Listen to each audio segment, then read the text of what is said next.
Well, go ahead, really, sit down. You sit down, baby. I'm yeah, fine. Really, it's okay. She knows.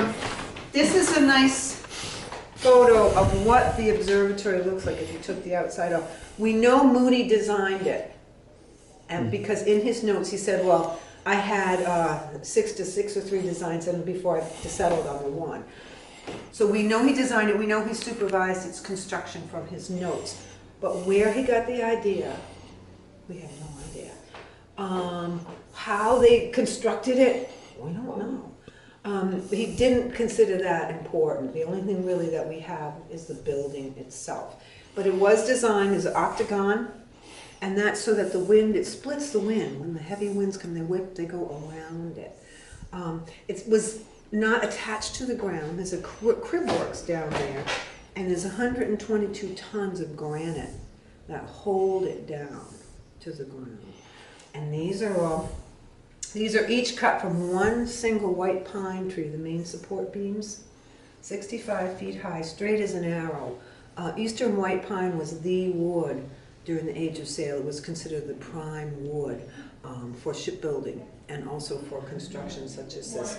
So there were 8 floors, and then on the top there was another piece here. It was called a lantern. There was never a light in here. That's an architectural term, and it means that light passes through it. There was never a light in here. It was for observing. That was its sole purpose.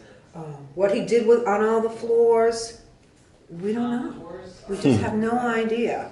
Another thing that's interesting about Moody and the way, when he came back here, he didn't have anything, remember? Nothing. Yep. But he had the idea.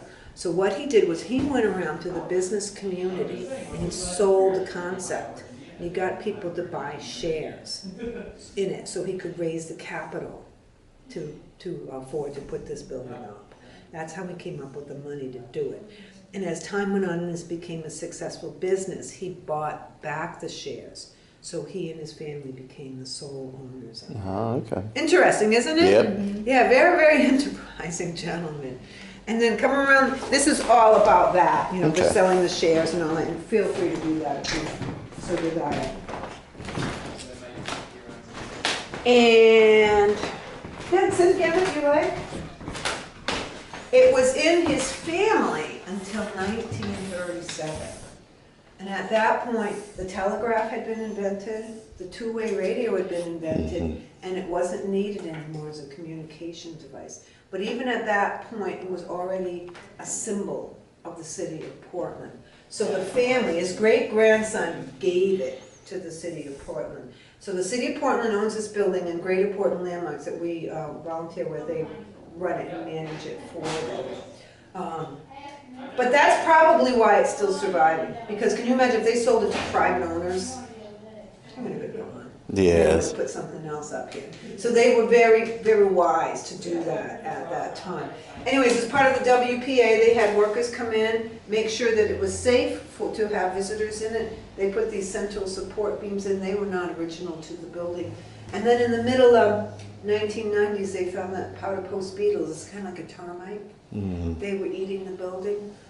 So they weren't sure if the whole thing was going to collapse. But they had the experts come in and they said, the main support structures are okay. Then we can save it. So this is what they did over here. They wrapped the whole building up. They wrapped the whole building. They went through every single blooming piece of wood. And they took out all the wood that the bugs had gotten into, and they didn't stain it. So if you look around, any of the light-colored wood was replaced at that time. So we call this the 2000 preservation, and then we call that the 1930s renovation. That blue board over there is all about the 2000 preservation. Sometimes we get architect types and stuff. We're really into, but that you can read that again on your way back down if you're interested. And this is just some great photos. This is kind of cool because you can see how with the crane they managed to pop the lantern right up off the top. So that's kind of neat.